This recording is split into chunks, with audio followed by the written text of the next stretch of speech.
নমস্কার বন্ধুরা, Shilpi's tasty food রেসিপিতে সবাইকে স্বাগত। বিকেলের টিফিনে চটজলদি মুখরোচক কিছু খেতে মন চাইলে এই টিফিনটা একবার ট্রাই করে দেখুন। বাচ্চা থেকে বড় সবারই খুবই পছন্দ হবে। তো চলুন দেখে নিই আজকে আমার এই রেসিপিটা। এই টিফিনটা বানানোর জন্য প্রথমে আমি কিছু পেঁয়াজ কেটে নিচ্ছি। আমি পেঁয়াজগুলোকে স্লাইস করে কেটে নিচ্ছি। আমি মোট 4টে পেঁয়াজ এরকম স্লাইস করে কেটে নিলাম। এবার পেঁয়াজগুলোকে একটা বাটিতে নিয়ে নিচ্ছি। পেঁয়াজগুলো বাটিতে নিয়ে হাত দিয়ে একটু খুলে নিচ্ছি। এবার পেঁয়াজটাকে সাইডে রেখে আমি দুটো সেদ্ধ ডিম নিলাম। ডিম দুটোকে এরকমভাবে করে কেটে নিচ্ছি। একটা ডিমকে আমি 4 পিস করে কেটে নিচ্ছি। আপনারা এই টিফিনের রেসিপিটা স্কিপ না করে পুরো রেসিপিটা দেখুন। আশা করি আপনাদের কাছে টিফিনটা খুবই ভালো লাগবে। ডিমগুলোকে কেটে নেওয়ার পর এগুলোকে সাইডে রেখে আমি পেঁয়াজের বাটিটাকে নিয়ে নিচ্ছি।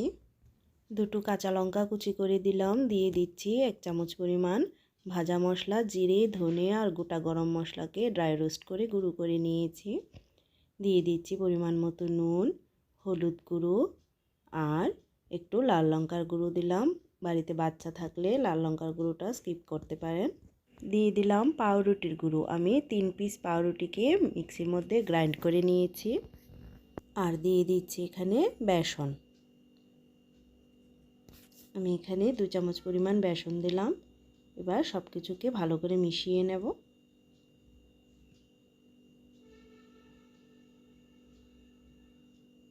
মিশিয়ে নিয়ে 2 মিনিট রেখে দেব, তাহলে পেঁয়াজ থেকে জল উঠবে। 2 মিনিট পর তার মধ্যে হাফ চামচ পরিমাণ চাট মশলা দিলাম। এবার একটু ভালো করে মেখে নেব।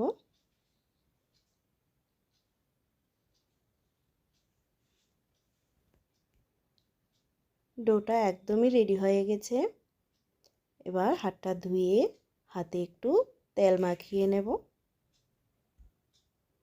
হাতে তেল মাখিয়ে ডোটা থেকে একটু একটু করে নিয়ে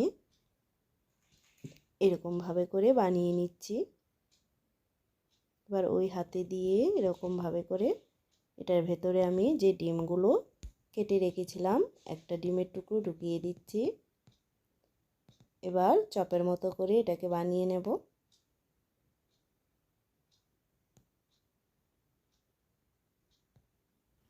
দেখুন এরকমভাবে 2 হাত দিয়ে গোল করে নিচ্ছি। দেখুন কি সুন্দর চপের মতো হয়ে গেছে। এভাবে করে আমি সবগুলোকে বানিয়ে নেব। আরেকটা বানিয়ে নিচ্ছি। বাড়িতে অতিথি এলেও কম সময়ে আপনারা এই টিফিনটা বানিয়ে দিতে পারেন।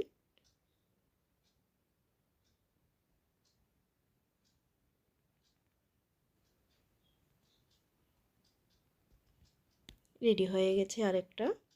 এভাবে করে সবগুলোকে বানিয়ে নিচ্ছি। সবগুলো বানিয়ে নিলাম। এবার এগুলোকে ভেজে নেব। তার জন্য কড়াই বসিয়ে তার মধ্যে তেল দিয়ে দিচ্ছি। তেলটা গরম হয়ে গেলে তাতে ডিম পেঁয়াজের পকোড়াগুলোকে দিয়ে দিচ্ছি একটা একটা করে। এবার মিডিয়াম ফ্লেমে উল্টে পাল্টে ব্রাউন কালার করে ভেজে নেব। উল্টে দিচ্ছি এগুলোকে।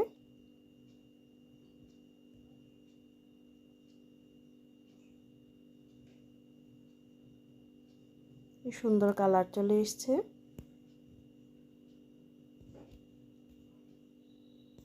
টিফিনগুলো ভাজা হয়ে গেছে। এবার নামিয়ে নেব।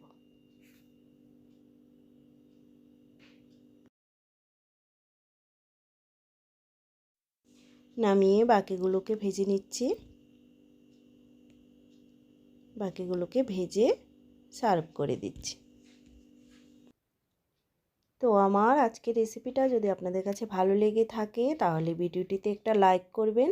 নতুন বন্ধুদের কাছে চ্যানেলটা সাবস্ক্রাইব করার অনুরোধ রইল। দেখা হচ্ছে নেক্সট ভিডিওতে। সবাইকে ধন্যবাদ।